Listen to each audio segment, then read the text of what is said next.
gente vai ter a palestra com a Camille. Primeiramente, a gente gostaria muito de agradecer a tua presença, Camille. Imagina, obrigada. Eu vou fazer agora uma breve apresentação. A palestra de hoje vai ser sobre o papel da dieta na saúde uronefrológica de meninos. E a doutora Camille é nutricionista infantil, bacharel em nutrição pela Univale, pós-graduada em nutrição clínica avançada em nutrição funcional e mestranda em saúde coletiva pela FURB. Camille, a palavra é toda sua. Muito obrigada pela presença. Imagina, eu que agradeço, né, o convite da doutora Karine, de toda a comissão organizadora, né, os acadêmicos de medicina. Então, vou compartilhar aqui minha tela com vocês. Então, com grande satisfação, né, que eu venho falar um pouquinho sobre nutrição nesse mês do Novembrinho Azul. Nós viemos já de 3 anos, né, desse projeto. As palestras sempre são presenciais. E agora em modo online, né? Que bom que a gente conseguiu manter o nosso cronograma, o nosso objetivo, né? Então, eu sou nutricionista, minha especialização é mais na área infantil, e eu tenho experiência tanto hospitalar e agora em clínica, né? Então, vou falar um pouco sobre o papel da alimentação na saúde uronefrológica dos meninos. E aí, eu trouxe aqui uma figura para a gente iniciar uma reflexão, né? Então, quando a gente olha para essa figura, a gente vê a criança atual, né? A criança, o adolescente, aqui no caso, coincidentemente, são meninos, né? E, claro, com certeza a obesidade, que é evidente, a gente consegue relacionar totalmente as doenças crônicas, inclusive a insuficiência renal, né? Mas o que eu queria mostrar com essa figura são os excessos, né? E não é só o excesso de carboidrato, que se fala muito hoje, o excesso de gordura, de sódio, mas de todos os nutrientes. E tem, né, nutrientes essenciais para a nossa vida, para a vida do ser humano, para a sobrevivência, mas ao mesmo tempo, quando eles são em excesso, né, a nossa máquina, né, nosso corpo acaba não dando conta. E eu acho interessante essa figura aqui, né, que mostra o que estamos fazendo com as nossas crianças. A gente tem aumentado o tamanho das porções dos alimentos, né, e a quantidade calórica, proteica, de gordura, de carboidrato, de sódio, de potássio. E aí a gente está tendo que aumentar o tamanho das roupas e mudando a cama das crianças, né, para uma cama hospitalar. Talvez não agora, talvez não tenha consequências agora, na infância, na adolescência, mas com certeza na vida futura dessa criança. Então, né, isso foi só para realmente a gente introduzir um assunto que é muito importante, que é a saúde uronefrológica, mas que está totalmente relacionada ao estilo de vida. Então, eu vou focar em alguns temas, né? O primeiro é sobre litíase renal. Então, a litíase renal é uma formação de cálculos renais devido à elevada excreção de sais, né? Seja por hipercalciúria, hiperoxalúria ou hipocitratúria. E também pela retenção hídrica, né? E aí, esse processo vai acabar formando esses cristais que depois formam a litíase renal. A litíase renal é mais comum em meninas e em adolescentes, né? E ela tem um aumento da incidência durante toda a vida. Então, se eu tive uma litíase renal na infância e adolescência, o risco de eu ter na vida adulta é maior e reduz a qualidade de vida, né? Eu nunca tive uma litíase renal, mas quem já teve sempre diz que é uma dor insuportável e, consequentemente, vai reduzir a qualidade de vida das crianças, dos adolescentes, dos adultos, dos idosos, né? A prevalência ela é de mais ou menos 10% na infância e na adolescência, sendo que 50% dessas crianças e adolescentes têm uma recorrência em 3 anos e 30% a 50% tem a segunda recorrência em 5 anos. Então, acaba realmente afetando essa qualidade de vida. A composição dos cristais, ela é diferente do que no adulto, né? No adulto, a maior incidência de litíase renal está relacionada ao ácido úrico. E na infância e adolescência, ao cálcio oxalato ou fosfato. E existem outras causas também, né, como infecção urinária de repetição, doença inflamatória intestinal, ressecções do intestino delgado, então principalmente aqueles pacientes que tiveram enterocolite necrotizante ou por algum motivo tiveram que fazer ressecções do intestino delgado. Essa relação, ela acontece porque quando eu faço essa ressecção, eu tenho uma redução da Oxalobacter formigenes, né, ali na microbiota intestinal, e aí o que leva mais ao risco de ter mais oxalato na corrente sanguínea, e aí, consequentemente, mais risco de formar esses cristais. Outras causas ainda, a própria desnutrição, né, principalmente relacionada à desidratação. E a litíase renal, ela está muito relacionada ao risco cardiovascular. Então, né, infarto agudo do miocárdio, doença arterial coronariana, AVC, revascularização e angioplastia. Qual que seria a causa nutricional da litíase renal, né? Então, com a dieta atual, que foi ali a introdução que eu dei no início, com a dieta atual, rica em sódio, em vários nutrientes, né? Eleva a excreção de cálcio, fósforo, ácido úrico e oxalato na urina. E aí, com uma redução da concentração de citrato, que a gente vai ver que está relacionado principalmente à ingestão de frutas cítricas, e com, né, a alteração ali do pH urinário, leva a uma hiperfiltração, principalmente se eu tenho, né, associado à obesidade ou alguma doença crônica, e aí esse processo que vai favorecer os cálculos renais. Então, a nossa dieta atual ela é rica em sódio, em proteínas animais e em bebidas adoçadas, né, principalmente refrigerantes e sucos artificiais, e ela é pobre em água, né, geralmente o consumo é menor de 1,5 litro, e pobre em magnésio, potássio e fibras, que são as frutas, legumes e verduras, os grãos integrais e assim por diante. Em relação à desbiose, também ela pode estar relacionada a essa questão da litíase renal, né? Então, quando eu tenho uma redução, né, da retenção urêmica ali, a própria microbiota faz isso, né? Reduz essa concentração urêmica porque ela faz o metabolismo da ureia, auxilia nesse processo. E, né, o aumento da permeabilidade intestinal, a questão da inflamação sistêmica, né, porque os probióticos, as bactérias boas, né, ou os prebióticos, que são, entre aspas, os alimentos dessas bactérias boas, que são as fibras, acabam diminuindo a inflamação sistêmica de baixo grau. Então, acaba prevenindo também, indiretamente, né, a litíase renal. O uso de probióticos também previne as doenças cardiovasculares e faz o metabolismo da amônia e de toxinas urêmicas. E aí, né, tem um papel aí nesse processo da litíase renal. Falando então do tratamento, então a indicação é o aumento do consumo hídrico, independente da causa da litíase renal, a não ser que tenha alguma indicação do nefrologista para que tenha restrição hídrica, né? Mas senão a gente vai incentivar o consumo o aumento do consumo hídrico.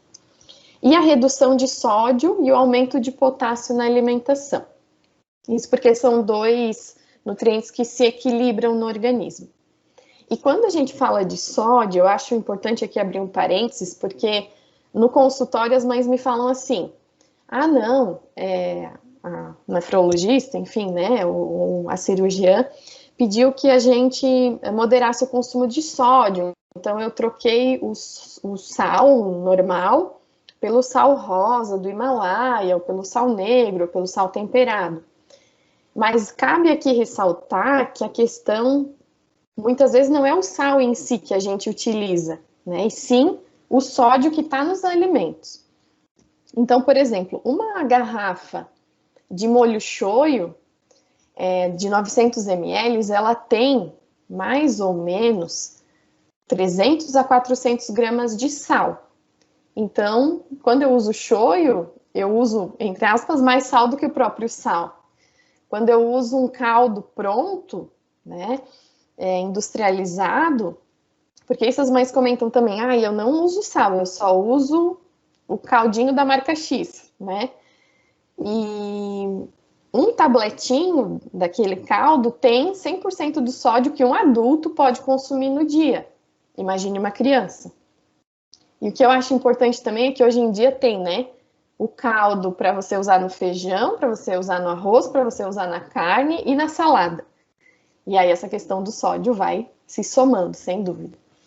E os alimentos doces também têm sódio, né? Então, bolacha recheada, o refrigerante, né? Não é só o salgado, o sal que a gente precisa controlar, mas todos esses outros alimentos que às vezes têm mais sódio do que o próprio sal. Se a causa dessa litíase for hipercalciúria, indica-se o consumo adequado de cálcio. A gente vê as crianças, principalmente menores, com alto consumo de cálcio quando consomem bastante fórmula infantil ou leite de vaca, em substituição, às vezes, até alguma refeição. O consumo adequado de proteínas e do sódio que a gente já comentou. O ômega 3, ele tem um papel incerto ainda, mas ele pode ser recomendado quando essa litíase talvez está mais relacionada à inflamação crônica de baixo grau. No caso de hiperoxalúria, que é o excesso de oxalato, né, do consumo de oxalato, recomenda-se também um consumo adequado de cálcio e moderado de oxalato. Onde é que está o oxalato? Principalmente no espinafre. Então, quando eu consumo o espinafre, o ideal é que eu não consuma ele in natura, cru. O ideal é que eu dê um choque térmico nele. Então, primeiro jogue numa água quente, depois numa água gelada, para diminuir a quantidade de oxalato. Na beterraba, a gente encontra também. Então, às vezes, preferir uma beterraba mais cozida e não tanto ralada. Para as pessoas que têm predisposição, claro, né? As pimentas também tem, mas não é um consumo tão frequente na infância. Oleaginosas, então nozes, castanhas, essa família. Então, moderar um pouquinho nesse consumo. Um outro composto químico que aumenta o risco da litíase renal é o EDTA, que é um aditivo que se coloca naquelas conservas, né, e conservas de palmito, pepino, da própria beterraba, e enlatados. Então, é importante a gente dar uma olhadinha nos ingredientes para ver, né, se não tem o EDTA. E se o caso for de hiperuricosúria, né, aí realmente é o controle do consumo de proteínas e purinas. Mas não é tão frequente na infância, né? Porque as crianças, elas mais rejeitam a carne e as proteínas do que consomem, de uma maneira geral.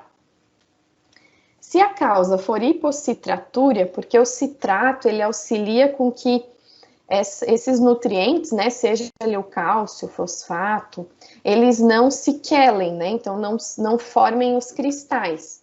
Então, quando eu consumo pouco dos alimentos aqui, né, das frutas e verduras, principalmente aquelas que são pobres em oxalato, quando eu não tenho consumo de citrina, né, limão, laranja-lima, própria lima, e de frutas também que não são ácidas, mas, né, que auxiliam no consumo de citrina, eu posso ter as pedras, né, a litíase renal por esse motivo. Então, em resumo, litíase renal, né, assegurar o consumo hídrico, realmente calcular a necessidade.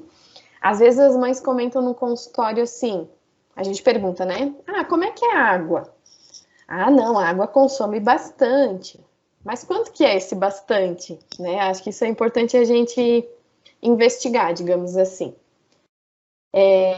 Aí você vai ver 500 ml, né? Porque bastante para mim é uma coisa, para outra pessoa é outra. Talvez bastante para mim seja 3 litros, mas para outra pessoa é um copo. Então é importante a gente dar uma investigadinha um pouquinho melhor sobre isso. Preferir as frutas, legumes e verduras, moderar a ingestão de proteínas. E aqui nas proteínas, até é bom a gente fazer um adendo, né? Porque aqui na região Santa Catarina, região sul, a gente tem bastante o hábito de consumir os embutidos, né? Linguiça, salame, enfim, salsicha, né? Toda essa família. E aí eu tenho, às vezes, um excesso de consumo de proteína associado a um excesso de consumo de sódio. Então, só para a gente fazer uma observação. E evitar o excesso de sódio, de chocolate, pelo oxalato, que ele também tem, e refrigerantes, principalmente de cola. Aqui também é importante, as mães às vezes comentam assim, a gente toma refrigerante, mas não Coca-Cola, porque a Coca-Cola é muito ruim, como se os outros refrigerantes fossem bons, né, ou que fossem médios, pelo menos. Mas refrigerante é refrigerante, né, vai ter sódio igual e pode acabar afetando nessa questão da litíase renal. Aí o que a gente moderar, né? A gente já falou do sódio, que está no sal e nos alimentos industrializados, no cálcio, né? Então consumir porções adequadas, 2 a 3 porções de lácteos ao dia, seja para crianças, adolescentes, adultos, né?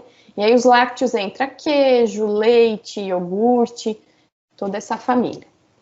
As fontes de oxalato a gente também vai moderar, né? Então as oleaginosas que a gente comentou, o chocolate, o farelo de trigo, a gelatina, alguns chás, o morango e o espinafre e a beterraba que a gente também já comentou. Aí o bom é a gente dar uma cozida, né, um susto, assim, um choque térmico nele antes. E as fontes de proteína animal, né, no máximo 3 porções ao dia, que entra tanto os embutidos e carne, frango, peixe, ovo, carne de porco, né. Evitar também o consumo excessivo de vitamina C e de vitamina D. Contar um relato para vocês agora da pandemia, né? Eu atendi um menino que os pais estavam, né, com muito medo dessa questão da imunidade em relação ao coronavírus. E aí eles compraram, por conta própria, a vitamina C efervescente, assim, né? Aquelas pastilhas. E aí eles estavam tomando 1 grama por dia, né? Só que a vitamina C, ela aumenta o risco de litíase renal, justamente por ser, quando é em excesso, né? E principalmente quando é um suplemento, é muito de uma vez só, né? Uma coisa é você comer uma laranja, outra coisa é você comer uma pastilha de vitamina C, que tem uma outra forma química também, né? E é uma alta dose de uma vez só. E ele teve litíase renal por esse motivo. Então, acho bem importante aqui, né, fazer esse alerta para que seja desencorajado o uso da vitamina C efervescente em pacientes que já tiveram litíase renal ou que tem uma predisposição familiar. E sempre preferir pelo alimento, né, porque a absorção do alimento é muito melhor e, né, o alimento tem outros nutrientes, não só a vitamina C. E cuidar um pouquinho sobre essa... como que eu poderia falar? A gente colocar a responsabilidade da imunidade só, ou da prevenção da gripe, só em um nutriente, né? É um equilíbrio, não adianta, né? A gente tem zinco, a gente tem vitamina A própria vitamina D, que auxilia na imunidade, e não associar só sempre, né? Que culturalmente a gente tem essa associação, vitamina C diminui o risco de gripe. E aí, o que preferir, né? As fontes de citrato, que são dos vegetais verdes escuros. Aí, só lembrar que eles têm oxalato também, principalmente o espinafre, né? Então, fazer esse processo de dar pelo menos um choque térmico. E as frutas cítricas. É o consumo de fitato, então cereais integrais e leguminosas, que também melhoram a flora intestinal. Regular o pH sanguíneo. Então, a nossa dieta hoje, né? Lá do exemplo inicial que eu dei, ela acidifica o sangue. E aí as reações ocorrem de maneiras, né, diferentes, as enzimas não são ativadas por ser um pH mais ácido. Então as frutas, legumes e verduras, elas deixam o pH do sangue mais alcalino e as carnes, os carboidratos refinados deixam ele mais acidificado. As fontes de potássio também são importantes, então leguminosas, frutas, legumes e verduras. Fica bem repetitivo, né, porque são as fontes, as frutas, legumes e verduras. E aí, claro, né, é importante também a gente falar aqui a dificuldade das crianças em consumir esses alimentos. Eles têm o período ali de rejeição, de que eles não querem consumir frutas, legumes e verduras, tudo é ECA, né? Mas às vezes a gente não precisa oferecer como uma forma de salada, né? Pode ser sopa. Ai, tem mães que comentam comigo. Ah, ele não come salada, mas aí na sopa ele come. Então, vamos fazer a sopa mais frequentemente. Ah, quem sabe um picolé caseiro de suco de fruta, né? Mudar um pouco esse alimento para melhorar essa aceitação. Um bolo de cenoura, um bolo de beterraba, né? No molho daquela carne, no meio daquele arroz, coloca uns legumes.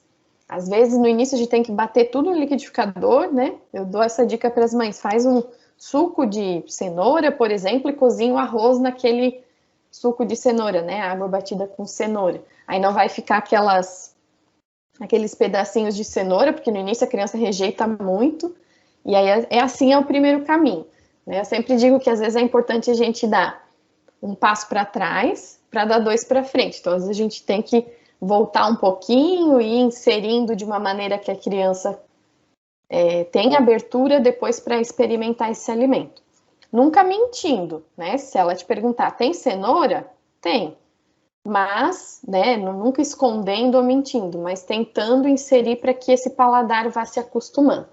Às vezes a criança toma suco, bate um pedacinho ali de couve, de cenoura, de beterraba, né? E depois vai aumentando o pedacinho desse legume ali. Então, são algumas dicas para auxiliar no consumo desses alimentos.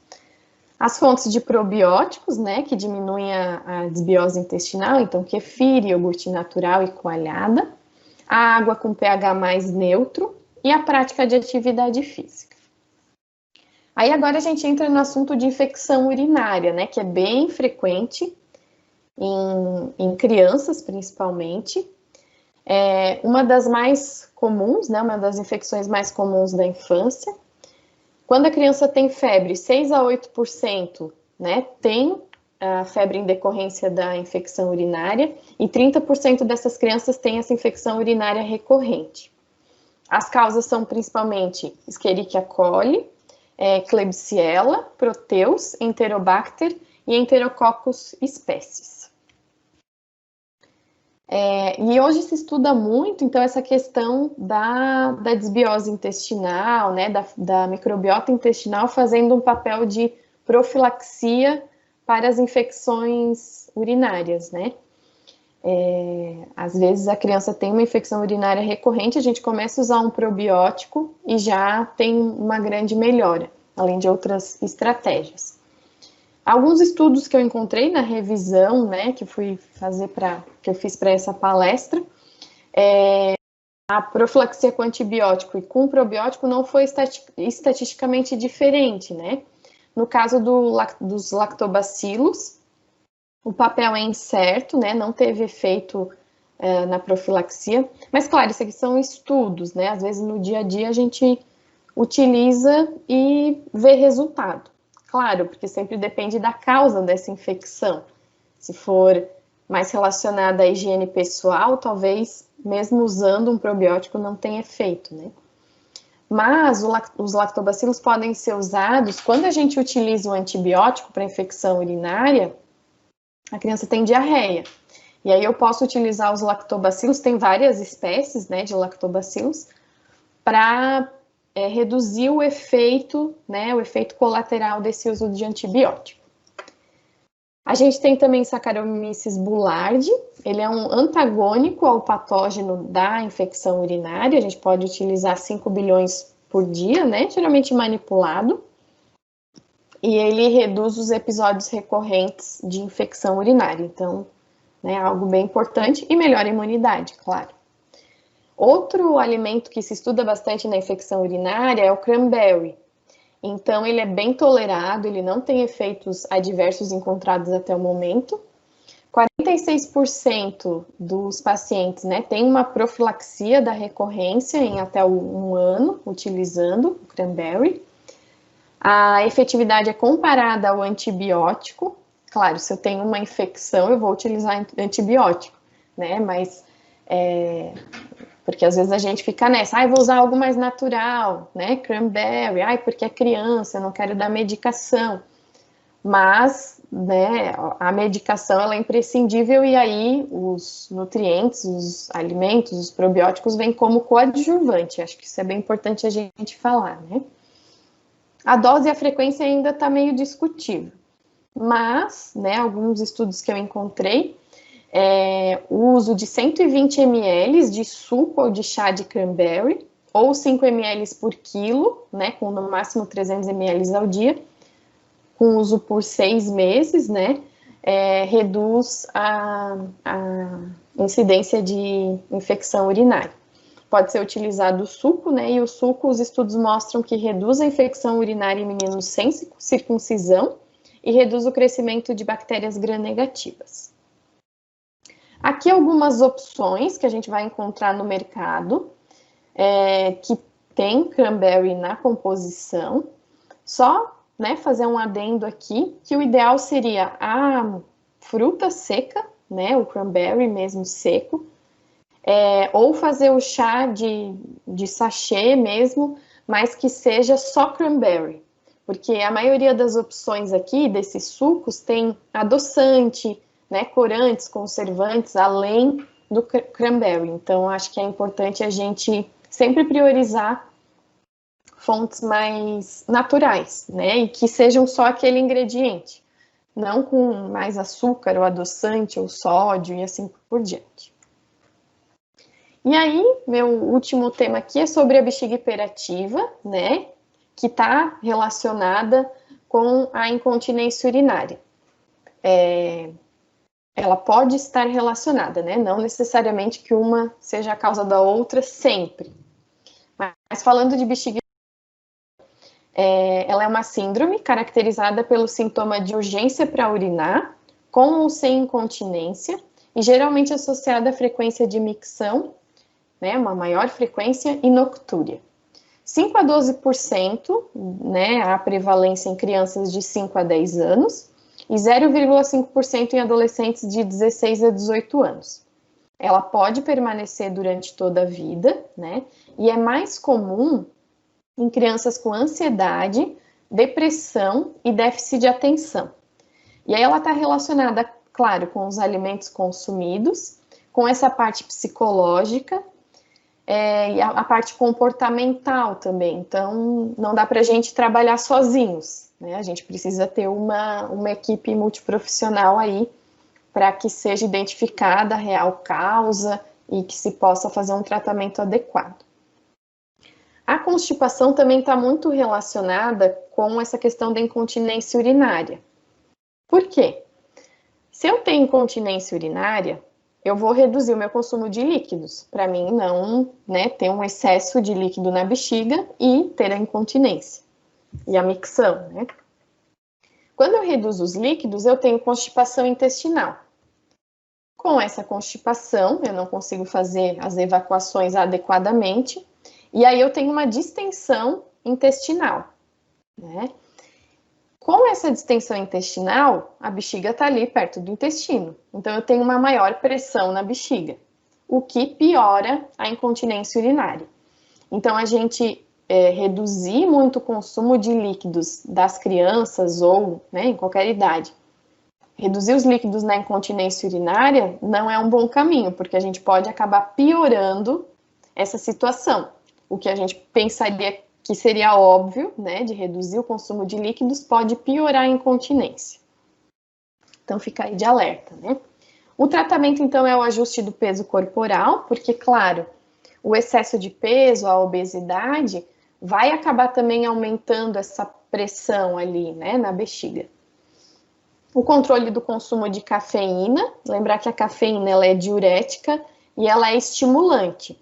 Então, quando eu tenho associação de bexiga hiperativa com incontinência urinária, o consumo de cafeína vai estimular essa bexiga e aí, né, eu posso ter um maior risco de incontinência urinária.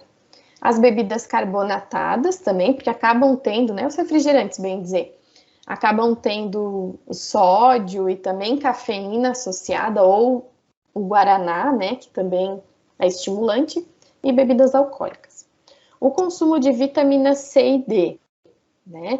A vitamina D, a gente pode ter um consumo via oral, né? Ela está presente no fígado, né? Fígado bovino, de frango, ovos, leite, mas a gente não consegue atingir o consumo, a necessidade pelo consumo via oral. Então, a gente precisa ter a exposição solar. E aí, então, né, a vitamina C, a vitamina D, o cálcio, as gorduras poliinsaturadas e monoinsaturadas, então, ômega 9, principalmente do azeite de oliva, ômega 3, né, dos peixes de águas profundas, o próprio pão, vegetais e o frango, eles possuem um efeito protetor para bexiga hiperativa, né, conforme a minha revisão aqui. E aí tem muita orientação da gente evitar as frutas ácidas. Mas eu não encontrei na literatura estudos que mostrassem que realmente a restrição de frutas ácidas diminuíssem essa questão da bexiga hiperativa, né? Por ser ácido, talvez ela irritaria mais essa bexiga e poderia levar a um maior risco de incontinência urinária. Mas eu não encontrei estudos que fossem relacionados principalmente em crianças. Então, de 34.144 mulheres entre 54 e 79 anos e 31.024 mulheres entre 37 e 54 anos, houve um acompanhamento por 4 anos pelo questionário de frequência alimentar, né? E nesse estudo, quando eu falo de frequência alimentar, eu falo em muito tempo, né? A gente avalia o mês do consumo. E foi por 4 anos, foram bastante mulheres, né? Não houve relação entre o consumo de frutas ácidas e incontinência urinária. Porém, a toranja, né, ou que a gente conhece também como grapefruit, que é essa fotinho aqui à esquerda, ou as próprias frutas cítricas, elas podem interagir negativamente na medicação utilizada para bexiga hiperativa e incontinência urinária. Então, eu não estou falando aqui que as frutas ácidas não têm efeito e não aumentam a bexiga hiperativa. Mas eu acho que os estudos ainda estão muito engatinhando para a gente poder afirmar isso cientificamente. Mas, assim, os fisioterapeutas, né, profissionais que trabalham mais especificamente com essa questão da bexiga hiperativa, eles percebem na prática clínica que o consumo de frutas ácidas realmente piora. E aí, principalmente a toranja, a grapefruit, né, e as frutas cítricas aí vão interagir negativamente nas medicações mesmo relacionadas, tá? Então, era isso, né, selecionei esses 3 temas que são bem frequentes na prática clínica, aqui as minhas referências, né, e aí eu fico à disposição, né, para qualquer dúvida, deixo aqui meus contatos, de e-mail, de WhatsApp. Se tiverem alguma dúvida, eu fico também à disposição.